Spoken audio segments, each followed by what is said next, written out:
혹시 어제 이 저녁 하늘 보신 분 계세요?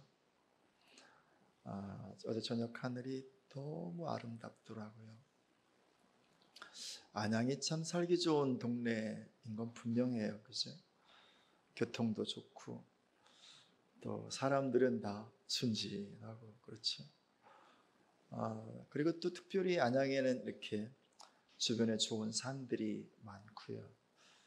저녁 일몰 석양 풍경이 아주 빼어나죠. 어제는 정말 예쁘더라고요. 제가 저녁을 먹으러 집에 갔다가 우연히 창밖으로 이렇게 저쪽 석양이 지는 저쪽을 바라봤는데 너무 예쁜 거예요.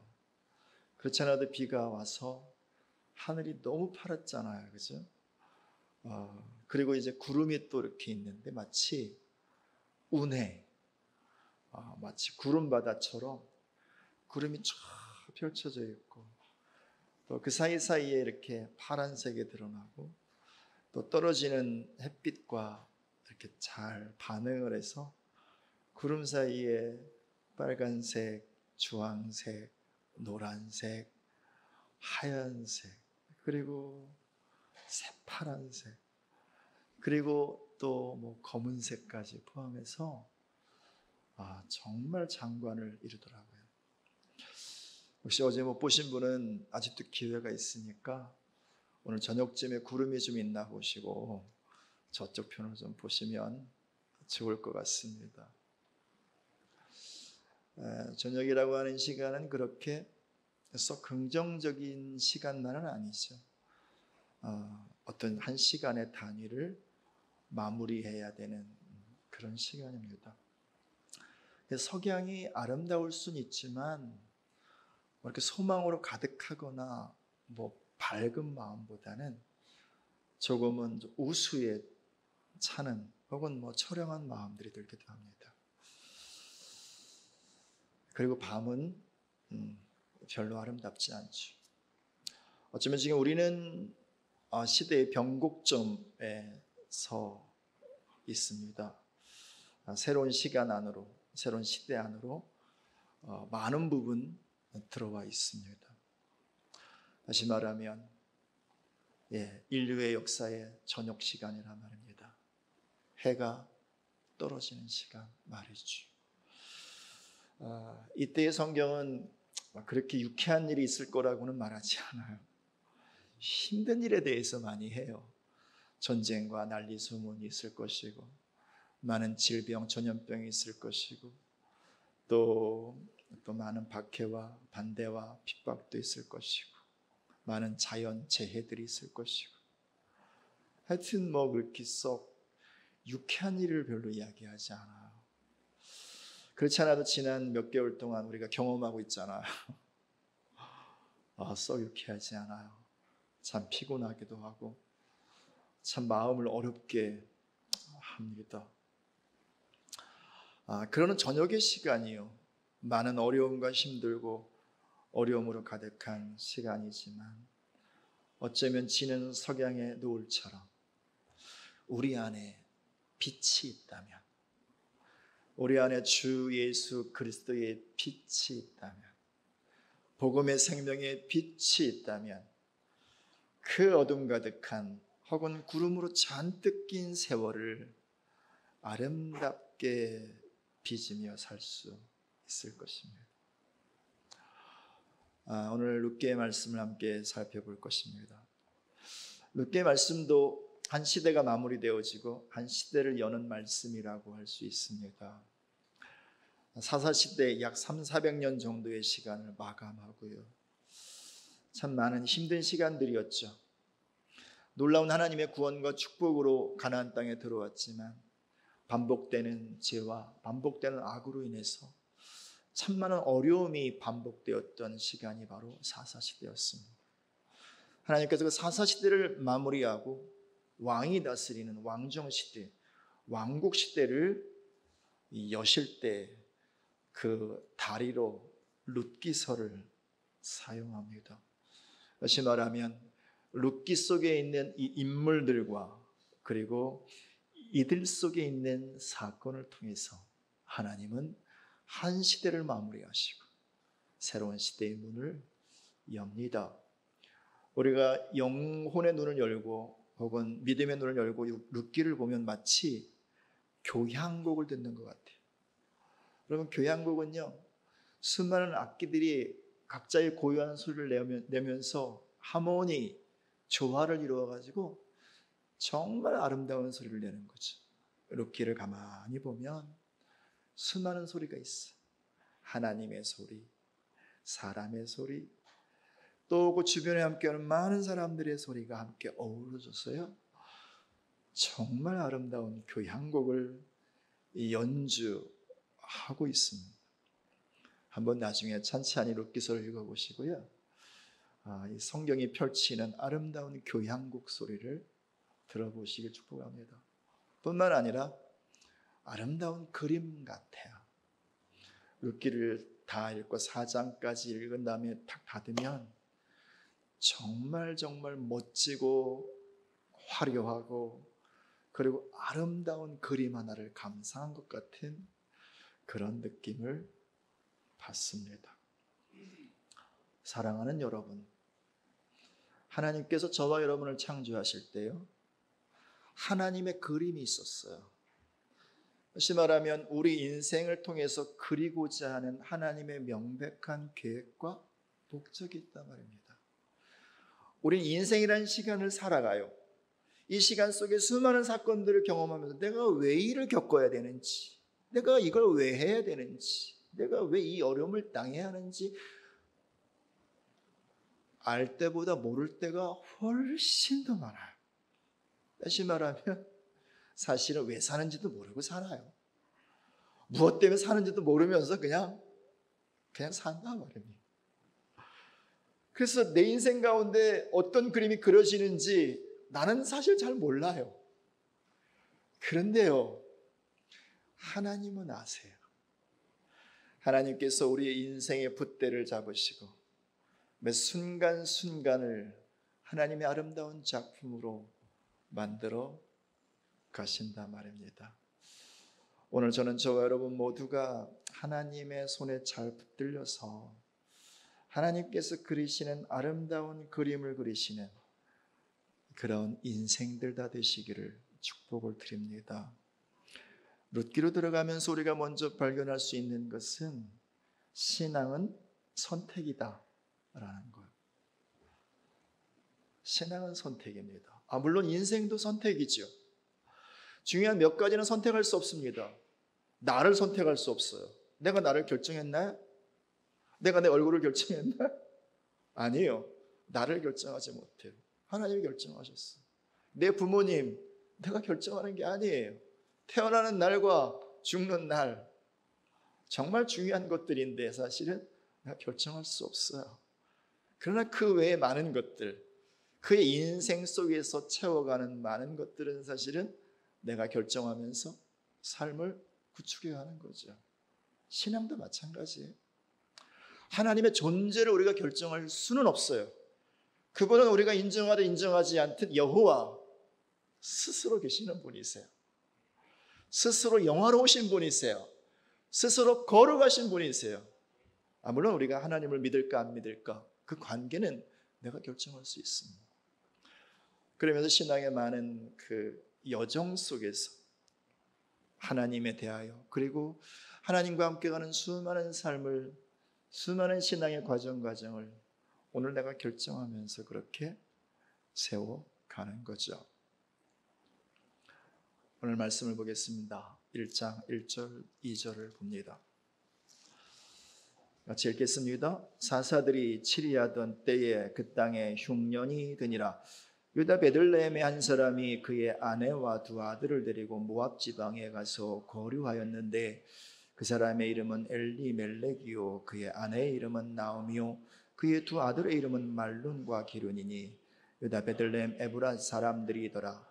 그들이 모압 지방에 들어가서 거기 살더니. 베들레헴에 한 가정이 있었습니다. 여러분, 베들레헴은 어느 동네입니까? 장차 예수님이 태어날 곳입니다. 예수님의 그림자인 다윗이 태어날 것입니다. 그리고 그 다윗과 예수님은 바로 이 가정을 통해서 태어날 것입니다. 하나님은 이미 이것을 예정하셨습니다. 놀라운 축복을 담지한 가정입니다. 위대한 언약을 갖고 있는 가정입니다. 하나님께서 이 가정을 이 베들레헴에 세우셔서 예배하게 하셨어요. 하나님의 역사가 이루어지도록요. 그래서 엘리, 나의 하나님은 멜렉, 왕이십니다. 이 고백을 하며 평생을 살게 하셨고 이 고백으로 예배하게 하셨단 말이죠. 나오미, 나의 기쁨이 그녀에게 있다. 하나님이 그렇게 인정하시고 말씀하시는 여인. 그래서 하나님을 기뻐하고 하나님을 사랑하는 것을 기쁨으로 하며 살아갈 여인이 바로 나오미였단 말입니다. 그렇게 하나님은 엘리멜렉과 나오미를 하나님을 예배하고 하나님을 경배하는 가정으로 부르시고 세우셨어. 이것이 바로 이 가정의 부르심의 자리였던 거죠. 그런데 그 동네에 문제가 생겼어요. 흉년이 들었대요. 다시 말하면 경제에 문제가 생긴 거죠. 먹고 사는데 어려움이 생긴 거죠. 그래서 그들이 베들레헴을 떠나 모압으로 갔다라고 그렇게 이야기합니다. 사랑하는 여러분, 당시에는요, 어떤 공동체에 속한다는 것과 어떤 지역에 살고 있다는 것과 어떤 신을 섬긴다는 것은 결코 다른 말이 아닙니다. 왜냐하면 그때는 신과 땅은 거의 붙어있기 때문에 공동체와 그리고 또 그들이 섬기는 신은 하나라고 생각하였기 때문이죠. 그래서 어느 곳으로 간다라고 하는 것은 그 공동체 속으로 들어간다는 것일 뿐만 아니라 그 공동체가 섬기는 신의 영향 아래로 들어간다는 것을 의미합니다. 하나님의 놀라운 언약을 갖고 있었어요. 하나님을 예배하는 예배자의 부르심, 그 부르심이 그들의 사명이었어요. 소명이었어요. 그런데 그들이 삶의 필요 때문에, 삶의 문제 때문에 베들레헴을 버리고 모압으로 갑니다. 여러분, 신앙은 선택인데 선택한다는 것은 항상 두 가지를 포함하고 있습니다. 포기와 헌신이요. 무엇을 선택할 때는 다른 대상을 포기하는 것입니다. 그리고 선택한 것에 대해서 헌신하는 것입니다. 하나님을 신앙한다는 것, 선택한다는 것은 바로 그것이죠. 다른 것을 포기하고 하나님께 헌신한다는 것입니다. 이들은 지금 베들레헴을 포기하고 베들레헴의 하나님을 포기하고 그것을 등 뒤로 하고 모압으로 갑니다. 그리고 모압의 그모스의 그늘 아래로 갑니다. 한쪽을 포기하고 한쪽에게 헌신하는 거죠. 하나님을 등 뒤로 하고 모압에게 헌신하러 갑니다. 이들이 왜 모압으로 갔는가를 좀 더 구체적으로 봅시다. 1장 21절이요. 같이 읽습니다. 읽어요. 내가 풍족하게 나갔더니 여호와께서 내게 비어 돌아오게 하셨느니라. 아멘, 아멘. 이건 사건이 한참 진행되는 이후에 나오미가 한 말입니다. 내가 풍족하게 되어 나왔다. 여러분, 이 진술, 이 고백 속에는 무슨 의미가 있나요? 흉년이 들었어요. 그럼 여전히 아직은 먹고는 살 수 있었어요. 삶에 큰 문제는 없었어요. 그런데요, 왜 모압으로 옮깁니까? 풍족함을 지키려고요. 잃어버리지 않으려고요. 혹은 모압의 풍족함 속으로 들어가서 더 풍족함을 얻으려고요. 더 누리려고요. 그래서 그들은 하나님을 등 뒤로 하고 모압과 모압의 신을 향하여 나갔던 것입니다. 사랑하는 여러분, 여러분은 지금 무엇을 선택하고 계십니까? 하나님이십니까? 세상입니까? 하나님의 말씀이요 그분의 언약이십니까? 아니면 세상의 풍족함입니까? 지금 우리가 살고 있는 이 시대에 우리가 겪는 이 어려움 속에서 하나님 우리에게 도전해 오시는 것입니다. 너희는 무엇을 포기하고 무엇을 헌신하고 있는가? 말씀은 계속 그렇게 하나님을 포기하고 세상의 풍요를 쫓아갔던 이 사람들의 결국을 보게 되죠. 3절부터 5절까지 한번 같이 읽습니다. 나오미의 남편 엘리멜렉이 죽고 나오미와 그의 두 아들이 남았으며 그들은 모압 여자 중에서 그들의 아내를 맞이하였는데 하나의 이름은 오르바요 하나의 이름은 루시더라. 그들이 거기에 거주한 지 10년쯤에 말론과 기론 두 사람이 다 죽고 그 여인은 두 아들과 남편 뒤에 남았더라. 이것이 결론이었습니다. 성경은 말합니다. 인생은 풀이요 인생의 영화는 불의 꽃과 같다고요. 결국은 다 시드는 것이요. 그 인생이 추구하는 그 모든 것도 꽃처럼 한때는 대단한 것처럼 보이지만 그 모든 것도 다 시들어 버리는 것이라고. 그렇게 하나님을 떠나고 세상으로 간 인생들, 그 세상에 뭔가 좋은 게 있는 것처럼 보이고 하나님보다 훨씬 더 실제적인 것이 있는 것처럼 보이고 하나님의 말씀을 따르는 것처럼 훨씬 더 대단한 것이 있는 것처럼 보여서 그 세상의 풍요를 따라서 풍요를 얻으려고 세상으로 달려간 사람들의 결국은 다 잃어버리는 거죠. 다 잃어버리는 거예요.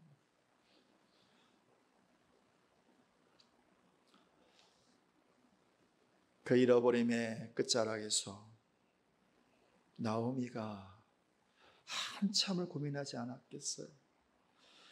시린 가슴 부여안고 울먹이면서 어쩌면 수년의 시간을 고통하고 아파하면서 몸서리치면서 그 어려움의 시간들을 지냈을 거예요.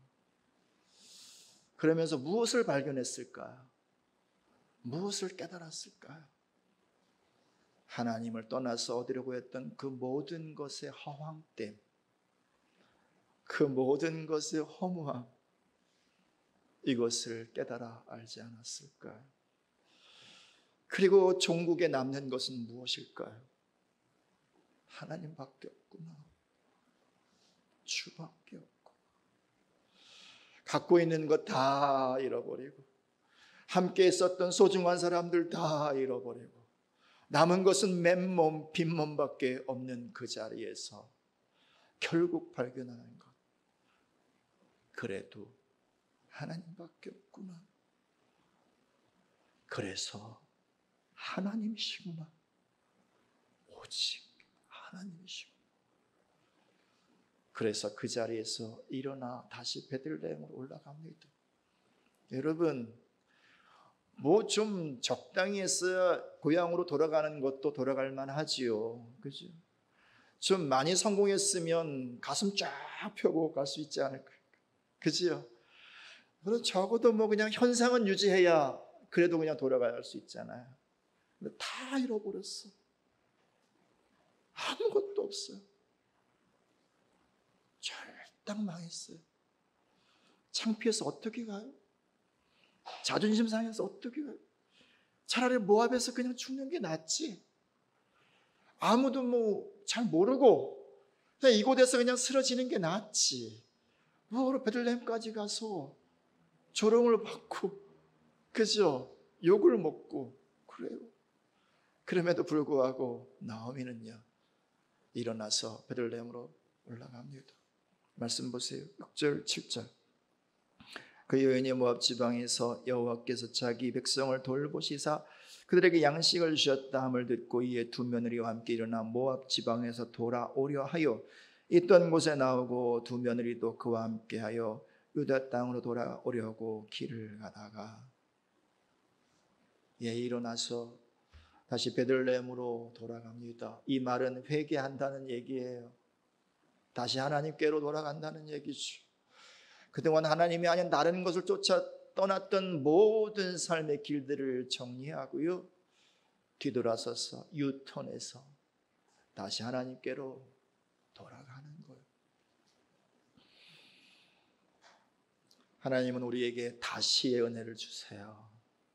설령 우리가 이러저러한 일로 인해서 실패하고 무너지고 깨어졌을지라도 그분은 절대로 우리를 포기하신 적이 없으시거든요. 절대로 우리에 대해서 마음 닫아 보신 적이 없으시거든요. 그래서 항상 우리에게 다시의 기회를 주세요. 오늘 저는 저와 여러분 모두가 그렇게 다시 은혜 주시고 기회 주시는 하나님 앞으로 기꺼이 달려가시기를 축복합니다. 나오미가 가다가 보니까 안 되겠어요. 두 자부를 책임질 수가 없잖아요. 다른 아들이 있는 것도 아니고, 그렇죠? 그의 말처럼 다시 결혼을 한다 할지라도 이제 무슨 애를 낳냐 말이에요. 설령 낳는다 할지라도 결혼까지 시키려면 한 20년을 기다려야 되는데 그런 사이 며느리들 다 나이 들고 안 되겠다 말이죠. 그래서 말합니다. 너희 집으로 가라. 어머니에게 가라. 다시 재가해서 새롭게 가정 이루고 행복하게 살아라 말합니다. 그때 이 며느리 중에 한 사람인 오르바는 돌아가지요. 다시 자신의 집으로 모압으로 자신들이 섬기는 그모스에게로 돌아가죠. 그런데 룻은 이렇게 말합니다. 어머니, 나로 가라고 하지 마십시오. 나는 어머니를 따라가겠습니다. 보십시오. 16절 17절 같이 읽습니다. 룻이 이르되 내게 어머니를 떠나며 어머니를 따르지 말고 돌아가라 강권하지 마옵소서. 어머니께서 가시는 곳에 나도 가고 어머니께서 머무시는 곳에서 나도 머물겠나이다. 어머니의 백성이 나의 백성이 되고 어머니의 하나님이 나의 하나님이 되시리니 어머니께서 죽으시는 곳에서 나도 죽어 거기 묻힐 것이라. 만일 내가 죽는 일 외에 어머니를 떠나면 여호와께서 내게 벌을 내리시고 더 내리시기를 원하나이다 하는지라. 여러분, 룻은 아직 하나님을 만나지 않았던 여인이에요. 하나님에 대해서 귀로 들었겠죠. 지식으로 알았겠죠. 그분이 어떤 분이라고, 어떤 일을 하시는 분이라고 대략은 알았겠죠. 그러나 여러분, 아는 것과 믿는 것은 다른 거잖아요. 교회 나오는 것과 예수님을 믿는 것은 또 다른 차원이잖아요. 그렇잖아요. 아직 이 여인은 하나님을 만난 적이 없어요. 다시 말하면 인격적으로 하나님을 신앙하는 여인은 아직은 아니었단 말입니다. 근데 무엇을 보았기에 이 결정과 이 고백을 할 수 있었을까요? 룻이 하나님을 만날 수 있는 유일한 통로는 그의 시어머니 나오미밖에 없었죠. 다 잃어버리고 다 빼앗기고 아무것도 없는 그 자리, 삶의 어떤 가능성도 소망도 찾을 수 없는 그 자리, 신음소리 내기조차도 힘든 그 상황, 거기서 나오미가 붙잡았던 그 신앙이요, 그 결정이요, 이것을 본 거 아닐까요? 그모스는요, 불이란 뜻이고요, 정복자란 뜻이에요. 사실 거의 대부분의 신들이 이런 뜻을 갖고 있죠.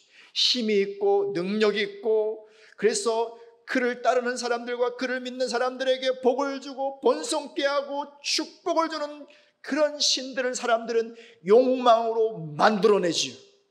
그래서 우상은 사실 사람들의 욕망을 섬기는 존재인 거죠. 이 여인이 알고 있었던, 룻이 알고 있었던 신이란 그런 신밖에 없었다고요. 축복하면 좋은 신, 잘되게 하면 믿을 만한 신, 그러나 반대면 영 아닌 신. 그런데 영 아닌 상황 속에서, 아무것도 없는 상황 속에서 그 시어머니 나오미의 신앙의 고백을 보았던 거죠. 그때 알지 않았을까요? 내 어머니 하나님이 참 신이시구나. 내 어머니의 신앙이 진실하구나. 그렇게 룻은 시어머니 나오미의 신앙의 진정성을 본 것이고, 그 진정성 속에 있는 살아계신 하나님을 보았던 거죠. 그래서 이 고백을 하는 것이요, 내가 어머니를 떠나지 않겠습니다. 어머니 하나님이 나의 하나님이 될 것입니다. 라고 말입니다. 사랑하는 여러분, 오늘 나의 신앙이 내 자녀의 내일의 신앙이 될 것입니다. 제가 어렸을 때는요, 어른들 따라서 기도원에 가고 밤새도록 소나무 뿌리 뽑는다고, 그래야 뭐가 된다고 하면서 그렇게 기도했던 기억이 있습니다. 어른들과 함께 철야를 하고요, 그리고 수련회 가서 그 냇가 속에서 밤새도록 철야하면서 주님을 부르짖었던 기억이 있고요, 많은 친구들이 방언을 하고 많은 친구들이 살아계신 예수님을 보고 만나고 그분의 음성을 듣고, 그래서 내가 주의 종이 되겠노라 헌신했던 수많은 아름다운 신앙의 기억들이 제 속에 있습니다. 저와 함께 자랐던 많은 사람들에게는 여러분들 가운데 이런 아름다운 신앙의 기억들이 다 있을 거예요. 그런데 우리의 자녀들, 하나님보다 좋은 게 너무 많아. 말씀보다 매혹적인 것이 세상에 너무 많아요. 예배하는 것보다 즐거운 것이 세상에 너무 많아요. 그래서 하나님을 믿는 것은 재미없는 일, 말씀을 보는 것은 지겨운 일, 예배하는 것은 별로 흥미를 끌지 못하는 일. 우리 자녀들은 진정한 하나님을 만날 기회가 사실은 많지 않아요. 우리 자녀들이 하나님을 만날 수 있는 거의 유일한 통로요, 부모인 나예요. 내 신앙, 내 고백, 내 신앙의 고백의 삶이에요. 그래서 사랑하는 내 자녀들이 내 신앙의 고백 속에 담겨있는 예수님을 만나고 하나님을 만나고 그 자녀들이 룻처럼 서는 것이죠. 룻은요, 다윗의 증조 할머니잖아요. 다윗의 할아버지를 낳았으니까. 더군다나 예수님의 족보 속에 여인의 이름은 5명밖에 없는데 모압 여인임에도 불구하고 룻의 이름이 룻의 이름이 그 속에 있어요. 이 놀라운 축복을 받은 이유가 어디 있어요? 나오미의 신앙이요.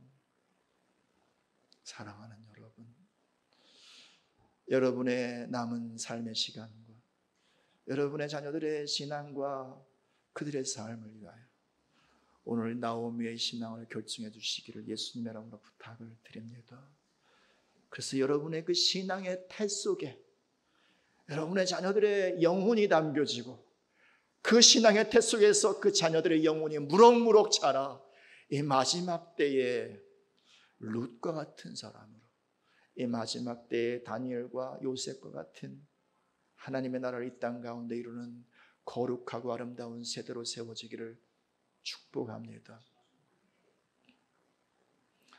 말씀을 계속 보시면 우리가 그런 믿음의 결정과 믿음의 결단으로 그렇게 주님과 동행하겠노라고 신앙의 여정을 걷겠노라고 결정하지만 어려움이 몰려온다는 사실을 우린 또 알고 있습니다. 뿐만 아니라 하나님을 믿으면 뭔가 좀 잘 돼야 될 터인데, 풀리지 않던 문제도 좀 잘 풀려야 할 터인데, 자식들은 좀 복을 좀 받아야 될 터인데, 그렇게 생각하고 기대하는 만큼 일도 잘 풀려지지 않고 또 원하는 축복도 임하지 않는 느낌들을 참 많이 받습니다. 그러면 그럴수록 우리의 마음이 지치죠. 언제까지 이래야 되는가? 언제까지 내가 하나님을 기다려야 하는가? 그러다 많은 사람들은 뒤돌아서기도 하고, 많은 사람들은 또 이 마음에 하나님을 향한 소망을 끊어버리고 기도를 포기합니다. 예배를 하는 것처럼 보이지만 하나님을 향한 예배의 상당 부분도 마음으로 접습니다. 그리고 교회를 출석은 하지만 하나님을 믿는 것인지 믿지 않는 삶인지 구분이 안 되는 애매모호한 삶을 선택하며 삽니다. 룻이 베들레헴으로 올라갔을 때요, 잘 돼야 되잖아요. 하나님을 이제 믿기로 결정하고 베들레헴까지 올라갔으니까요. 근데 일이 잘 안 돼요. 이미 집 다 팔고 왔거든요. 땅 다 팔고 왔거든요. 올라가서 간신히 누군가 마련해주는 거처에서 그러죠. 잠은 자겠고 그리고 머물긴 하겠지만 당장 문제가 뭡니까? 먹고 사는 게 문제예요. 먹고 사는 게 문제. 붙일 땅도 없고요. 그래 도지를 받을 수가 있나요? 그럴 수도 없고요. 마침 그때가 이제 보리 그리고 또 밀을 추수하는 때라서 그래도 다행이었던 거예요. 그래서 이제 그 보리 추수하는 밭에 가서 젊은 롯이 열심히 이삭을 줍습니다. 그리고 또 뭐 이 보아스의 밭을 우연히 또 만나가지고 보아스에게 은혜를 입어가지고 그래서 다른 사람들보다 훨씬 더 많은 양을 줍습니다. 하지만 며칠 줍습니까? 이삭 다 주워봐야 어쩌면 한 달, 두 달을 먹을 수 있을지 모르겠습니다. 근데 남은 시간들은 어떻게 먹고 살아요? 뭐 먹고 살아요? 하나님을 결정하고 올라왔으면 하나님이 길을 짠하고 열어주셔야 되잖아요. 뭔가 눈에 보이게 손에 잡히게 길을 풀어주셔야 되잖아요. 보이는 게 아무것도 없어요. 그런 더군다나 여러분 젊은 여인이 그렇게 이삭을 주우러 간다는 건 많은 남성들 사이에 있는다는 이야기고요. 그때나 지금이나 남자들의 마음은 언제나 믿을 수가 없죠. 언제 무슨 험한 꼴을 당할는지 무슨 험한 일을 당할는지 알 수가 없는 상황인 거죠. 그러니 삶도 어렵고 그리고 또 무슨 미래에 대한 어떤 보장도 전망도 없고 당장 이러저러한 수많은 위험들이 여전히 도사리고 있고 이게 뭡니까 도대체? 하나님이 책임져 주셔야 되는 거 아닌가요? 우리들의 생각처럼 말입니다. 나오미가 생각다 못해 나는 그래도 이 나를 따라온 며느리 룻은 좀 살게 해줘야 될 터인데 가정을 좀 이뤄줘야 될 텐데 그래서 고민하다가 결정을 합니다. 당시 이스라엘 가운데는 고엘 제도, 기업을 무르는 제도가 있었습니다. 형이 어찌어찌 해서 그렇게 뭐 전사를 하거나 죽으면 동생이 형수를 책임져서 씨를 물려주고 그리고 또 가문을 잇게 하는 그런 제도지요. 형제가 없으면 가까운 친족이 씨를 주고 그리고 또 가문을 잇게 하는 것이고요. 더 나아가서 잃어버린 것들 뭐 팔아서 없어진 것들이 있으면 그것도 사서 회복시켜 주는 그런 제도를 기업 무름 고엘 제도라고 합니다. 형제가 없으니요 가까운 친척이어야 됩니다. 그런데 이 보아스보다 가까운 친척이 하나 있었어요. 그러나 나오미의 눈에 들어온 것은 그 가까운 친척이 아니라 보아스였습니다. 그래서 며느리에게 이런 말 하지. 몸을 깨끗이 씻고 깨끗한 옷을 입고 기름을 바르고 이제 오늘 추수 마지막 마치고 이제 또 잔치를 벌이고 거나하게 취해서 그 노적거리에서 보아스가 잠을 잘 터인데 잠을 자면 그 발치 이불 속으로 들어가라. 그 침상 속으로 들어가라. 얘기를 합니다. 그래서 이제 룻이 그대로 순종하여 이제 다 씻고 시간을 봐서 이제 차비를 하고 들어갑니다. 여러분 잘못하면 큰 창피를 당할 수도 있잖아요. 쫓겨남을 당할 수도 있고요. 부정한 여인이라고 못된 짓을 한다고 큰 모욕을 당할 수도 있잖아요. 그렇잖아요. 근데 아무튼 그 위험을 감수하고 이 보아스의 발치 이불 속으로 들어갑니다. 밤새 잠을 잘 수 있었겠어요? 못 잤겠죠. 보아스는 뭐 잠을 한참 자다가 새벽녘에 갑자기 발치에 뭐 이상한 게 느껴지는 웬 살결이 느껴지고 그래서 깜짝 놀라가지고 일어나서 뭐냐고 도대체 너 누구냐고 왜 왔냐고. 그때 룻이 이런 말을 합니다. 보십시오. 3장 9절 말씀 같이 읽습니다. 이르되 내가 누구냐 하니 대답하되 나는 당신의 여종 룻이오니 당신의 옷자락을 펴 당신의 여종을 덮으소서. 이는 당신이 기업을 물을 자가 당신이 우리 가문 우리 가정의 기업을 물을 자 아닙니까? 나를 받아주세요. 나를 받아주세요. 그때 보아스가요 막대 먹은 사람 아니니까 그냥 함부로 취하지 않습니다. 그냥 있으라고 날 셀 때까지 있다가 사람들 인기척이 있기 전에 집으로 가라고. 그러면서 이런 말을 합니다. 보십시오. 10절 그가 이르되 내 딸아 여호와께서 내게 복 주시기를 원하노라. 내가 가난하건 부하건 젊은 자를 따르지 아니하였으니 내가 베푼 인애가 처음보다 나중이 더하도다. 11절까지 있습니다. 그리고 이제 내 딸아 두려워하지 말라. 내가 네 말대로 네게 다 행하리라. 내가 현숙한 여자인 줄을 나의 성읍 백성이다. 그간에 보아스가 눈여겨보았거든요. 룻이 어떤 여자인지, 처신을 어떻게 하는지, 시어머니를 어떻게 섬기는지, 그의 인애를 보았고 그의 현숙함을 보았거든요. 그래 돌아가라고, 내가 알아서 다 처리하겠다. 그리고 이제 룻이 돌아와서 어머니에게 자초지종을 다 이야기합니다. 그때 어머니가 한 말 보십시오. 18절 있습니다. 이에 시어머니가 이르되 내 딸아 이 사건이 어떻게 될지 알기까지 앉아있으라. 그 사람이 오늘 이 일을 성취하기 전에는 쉬지 아니하리라. 그 사람이 이 일을 성취하기까지는 쉬지 않으리라. 쉬지 않으리라. 실제로 이제 4장으로 넘어가 보면 보아스가 바로 그 다음 날 동네 사람 장로 10명을 모읍니다. 증인이죠. 그리고 가장 먼저 기업을 물어야 하는 친족을 부릅니다. 그리고 말합니다. 당신이 엘리멜렉의 가정을 회복해 주어야 할 기업을 물을 자라고. 그래서 그들이 팔고 간 땅을 당신이 사서 주어야 하고, 또 함께 딸려온 며느리 룻을 당신이 취해서 씨를 줘야 된다. 그랬더니 이 사람이 하는 얘기가, 나 싫은데? 나 손해보잖아. 손해보는 거 싫어. 내 돈 써야 되잖아. 싫어. 그랬더니 보아스가 말하죠. 그럼 내가 하겠다고. 내가 기업을 물으겠다. 그리고 이제 룻은 아내로 취하고, 그리고 이제 아이를 낳았는데 이름이 뭐냐면 오베드, 아바드에서 온 거거든요. 아바드는 뭐냐면 하나님을 예배하다예요. 예배하다. 엘리멜렉, 나오미 하나님을 예배하는 가정이었어요. 그런데 예배를 포기했어요. 하나님을 뒤로하고 모압으로 가서 큰 어려움과 큰 환난을 당하고 다 잃어버렸어요. 그리고 돌아와서 기업을 회복하고 낳은 아들이 오벳, 예배, 하나님을 섬기는 자. 다시 하나님께서 그 가정의 기업을 회복하였을 뿐만 아니라 그들의 부르심의 자리, 소명을 회복하시고 언약을 회복하시고, 그리고 그의 아들을 다윗 되게 하시고, 그리고 다윗의 아들의 아들 중에 누가 나와요?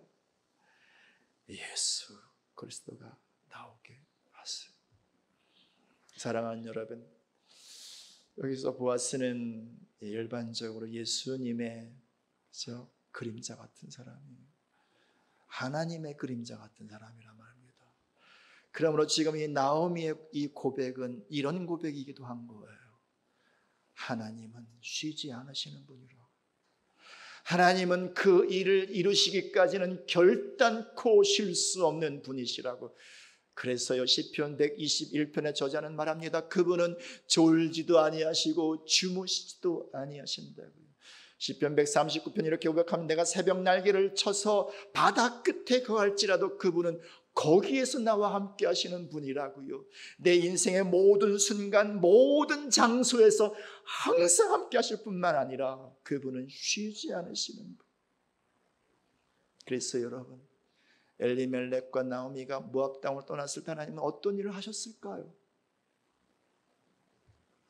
가슴 아파서, 어쩌면 하나님도 눈물 지으면서 기다리셨을 거예요. 인내하셨을 거예요. 그분의 기다림, 그분의 인내, 어쩌면 그 시간 하나님이 하신 그 일이었을 거예요. 우리 그들이 올라올 때를 언제로 정하세요? 볼이 추수하는 그때요. 우연히 누구를 만났는데, 우연히 이삭을 주우러 갔는데 누구의 밭이에요? 보아스의 밭이에요. 보아스를 만나게 하시고요. 그리고 보아스의 눈에 룻이 들어오게 하세요. 그의 마음에 룻이 들어오게 하세요. 그리고 이 모든 것을 완전하게 이루시고 성취하세요. 그러므로 사랑하시는 여러분, 내가 무슨 하나님을 제대로 섬겨보겠다고, 그래서 정말 마음의 결정을 하나님께 헌신을 하셨나요? 근데 뭐가 좀 잘 될 줄 알았는데, 잘 풀어질 줄 알았는데, 기도하는 제목들이 좀 응답이 좀 되어야 하는데 그것이 되지 않아서 마음이 아프고 힘드시나요?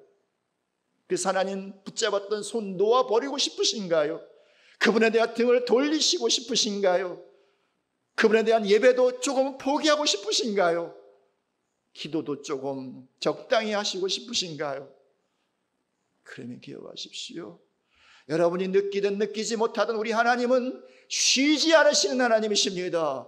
주무시지도 않고 졸지도 않으시는 분이십니다. 우리는 그분을 떠날 수 있습니다. 그분에 대한 눈을 감을 수도 있습니다. 그러나 그분은 한 번으로 떠나신 적이 없으시고 우리에 대한 눈을 감으신 적이 없으신 우리의 아빠, 여러분의 아버지세요. 더 나아가 우리 인생의 붓을 잡고 계시는 분이세요.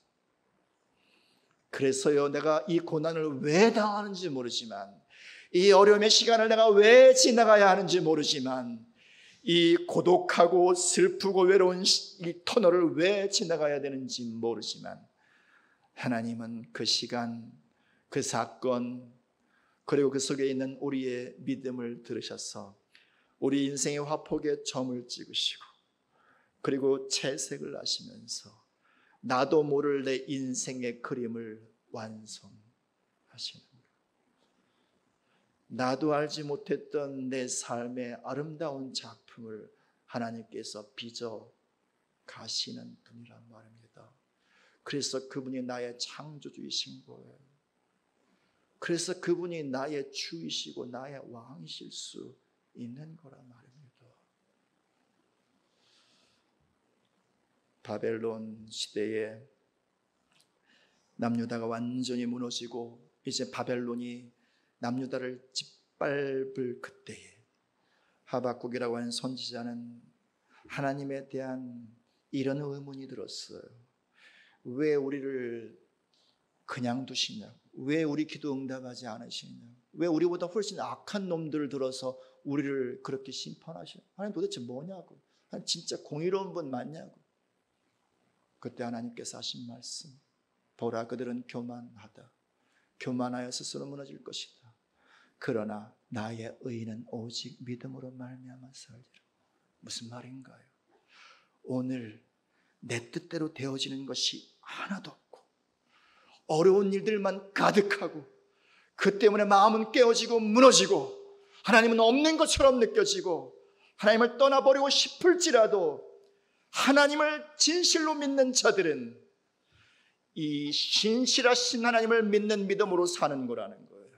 쉬지 않으신 하나님을 믿음으로 바라보며 삶의 순간순간을 그렇게 달려가며 살아가는 거라는 거예요.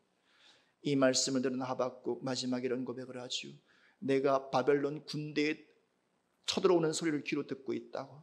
내 창자는 너무 두려워 떨고 있다고. 그러면서 이런 고백을 하죠.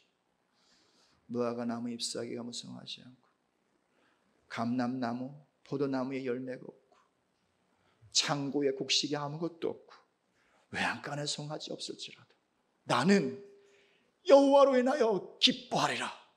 나는 여호와로 인하여 만족하리라. 나는 여호와로 인하여 살리라. 이게 바로 마지막 때의 믿음인 거예요. 여호와 하나님의 신실하심을 믿는 살아있는 믿음이요. 이 믿음으로 바벨론의 시대를 지나가는 거죠. 이 믿음의 빛으로요, 어쩌면 어둠으로 가득할 수밖에 없는, 구름으로 가득할 수밖에 없는 우리의 남은 삶의 시간과 그리고 이 세상을요, 그 빛으로 밝게 물들이고 그 빛으로 아름답게 세워가는, 그것이 바로 주님 안에 있는 아름다운 그리스도인의 삶이요 신앙의 그림인 것입니다. 할렐루야. 이 그림을 주와 함께 잘 그려가시기를 부탁하고 축복합니다.